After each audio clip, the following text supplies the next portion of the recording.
Akhirnya move on, Fahmi siap incar janda cantik.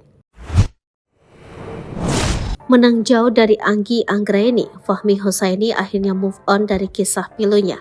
Fahmi pun terang-terangan menyatakan sudah tak cinta dan ogah rujuk dengan Anggi yang kini telah diceraikannya secara lisan. Seolah mengucapkan selamat tinggal pada Anggi, Fahmi pun mencoba move on dengan mencari penggantinya. Pemuda asal kampung Sindang, Desa Mekarsari, Kecamatan Ranca Bungur, Kabupaten Bogor ini tengah mendekati janda. Tak tanggung-tanggung, janda didekati Fahmi bahkan lebih dari satu dan diakui berwajah lebih cantik dari Anggi. Upayanya mendekati janda ini pun didukung oleh anggota DPR RI Deddy Mulyadi. Bahkan, mantan Bupati Purwakarta itu sampai rela membuat pesta pernikahan untuk Fahmi dengan sosok yang akan dinikahi nanti. Adapun para janda yang didekati Fahmi adalah wanita yang dulu pernah viral, yakni Teh Ende, ojol yang viral dengan kisah hidupnya, hingga Norma Risma yang juga viral karena kisah rumah tangganya diselingkuhi oleh ibu kandung sendiri. Dua-duanya kini dikenal sebagai seleb TikTok berkat kisahnya yang mencuri perhatian netizen di media sosial. Salah satu dari mereka bermula saat dijodohkan oleh Deddy Mulyadi. Pria yang kerap disapa Kang Deddy ini mempertemukan Fahmi dengan Teh Ende.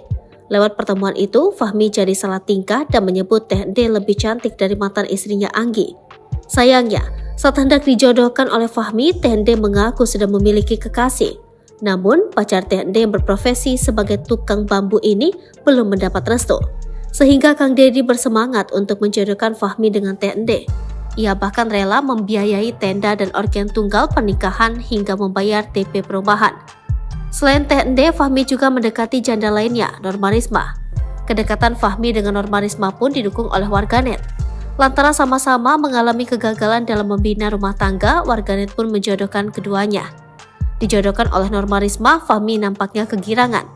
Di akun TikTok pada Senin 17 Juli 2023, Fahmi Husaini mengunggah berita soal dirinya yang dijodohkan dengan Norma Risma. Fahmi hanya menambahkan emot tersenyum dengan pemberitaan tersebut. Sebelum itu, Fahmi juga sempat menjawab pertanyaan mengenai perjodohan tersebut. Fahmi pun terdiam sebentar dan tampak bingung membaca pertanyaan itu. Tak lama kemudian, Fahmi hanya tersenyum dan menyebut nama Norma Risma. Sebagaimana diketahui, Norma Risma dan Fahmi sama-sama menghadapi problema rumah tangga yang viral. Namun Norma Risma diselingkuhi suami dengan ibu kandungnya sendiri.